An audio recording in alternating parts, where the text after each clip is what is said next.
Hello viewers, Urdu मज़ा episode number 30 part 1। मेरे पास Adam को सच बताने के अलावा कोई और रास्ता नहीं था। मुझे लगा शायद वो मुझे मार देगा, मगर इसने मुझे ये drugs the. What what mark Laila को झट से टोक गया था। तुम्हारे कहने का मतलब कि तुमने वहाँ रुस्तम को मारा और फिर डरो खौफ से तुमने एडम के सामने सब सच बोल दिया, और इसके बाद फिर एडम ने तुम्हें मारने के बजाय उल्टा तुम्हें अपने मुतालिक सब कुछ बताया और फिर छोड़ दिया कि जाएं लैला जी, आप आज़ाद हैं। What a interesting story Laila. Mark Laila की स्टेटमेंट सुनकर उलझ कर रह गया था। लाइक सीरियसली, तुम्हें ऐसा लगा कि तुम्हारी ये स्टेटमेंट हम मान लेंगे? इंस्पेक्टर, तुम्हारे मानने या मानने ना मानने से कोई फ़र्क नहीं पड़ता। लैला मार्क को देखकर अपना लहजा तुर्श कर गई थी। आज जब मार्क इसके सामने आया था, इसके दिमाग में फौरी रुस्तम के साथ इसकी डील याद आ गई थी। इसने सिर्फ लहजा ही तुर्श किया था, वरना इसका इरादा तो मार्क का मुंह नोचने का था। फ़र्क पड़ता है लैला।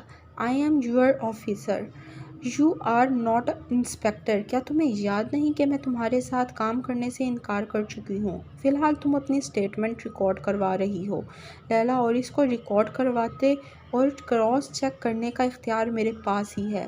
मार्क ने लहजा थोड़ा सख्त और बुलंद किया था, जिस पर लैला भी अपनी आवाज़ बुलंद कर गई थी। मेरा काम सिर्फ इन्फॉर्मेशन देना है इंस्पेक्टर, इस इन्फॉर्मेशन को मनवाना नहीं। मगर लैला, ये कैसे मुमकिन है कि वो तुम्हारी हकीकत जानने के बाद भी तुम्हें छोड़ दे?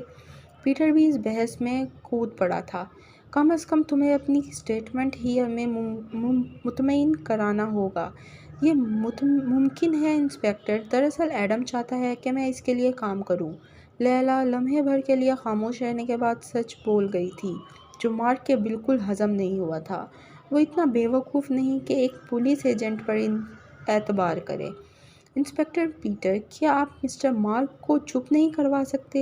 लैला उलझन से बोल रही थी। वो दरअसल मार्क के मुंह भी नहीं लगना चाहती थी। इस बार वो वीडियो याद आ रही थी जिसके बारे मार्क इसे ब्लैकमेल करता था। मार्क, तुम वहीं रुको। पीटर ने लैला का हाथ थामा और इसे खींचता हुआ दूसरे कमरे में ले गया। लैला को पीटर का ये रवैया अजीब लगा था, मगर वो इग्नोर कर गई। शायद मार्क कुछ परेशान है, इसलिए वो ऐसी हरकतें कर रहा है। तुम मुझे बताओ, मुझे तुम पर पूरा भरोसा है। पीटर नर्म लहजे में मुखातिब हुआ था। दरअसल एडम को लगता है मैं इसके साथ काफ़ी हद तक अटैच हो चुकी हूँ, इसलिए वो मुझ पर एतबार कर रहा है। वो चाहता है मैं पुलिस को धोखा देकर इसके लिए काम करूँ। अच्छा ठीक, मुझे यकीन है तुम ठीक कह रही हो, मगर मुझे पता है कि इस मिशन को तमाम ऑफिसर देख रहे हैं, और जब हम ये बात इनको बताएंगे तो क्या वो हमारा यकीन करेंगे? एडम जैसा शातिर स्मगलर किसी पुलिस एजेंट पर भरोसा कर रहा है? पीटर के लॉजिकल सवाल पर लैला लम्हे भर के लिए खामोश हो गई थी। तुम मुझ पर एतबार कर सकती हो लैला, कम से कम मुझे मुतमईन करो ताकि मैं इस मामले को संभाल सकूं। पीटर ने फिर अपनी बात पर जोर दिया था, जिस पर वो लंबा सांस ले गई थी।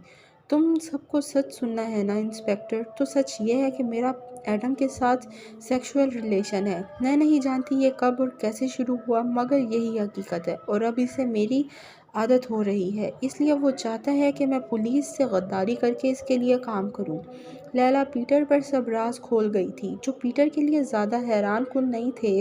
शायद इन सबको इसी की उम्मीद थी। Wow, it's possible Laila. मुझे नहीं पता इंस्पेक्टर, या यूँ समझ लो मैं नहीं बता सकती कि कैसे हुआ। वैसे भी तुम लोगों ने मुझे एक कॉल गर्ल बनाकर इसीलिए भेजा था कि मैं एडम की पर्सनल स्पेस में जाऊं, और अब जब मैं ऐसा कर चुकी हूं तो तुम लोग ही मुझ पर एतबार नहीं कर रहे। तो तुम ये बात पहले भी बता सकती थी Laila. Inspector, try to understand. मैं लड़का नहीं हूँ जो चीख चीख कर सबको बताऊँ कि मैंने एक रात क्या किया और क्या नहीं। मैं चाहती हूँ ये सब हम दोबारा डिस्कस ना करें। मुझे नहीं पता कि तुम अपने ऑफिसर्स को कैसे मुतमईन करोगे, बट अगर तुम सब चाहते हो कि मैं ये मिशन चलाती रहूँ तो मुझसे कोई भी शख्स इस बारे में बात ना करे। It's my personal matter. Please viewers, subscribe the channel, press the bell icon, like video, do comments and share with your friends. Thank you.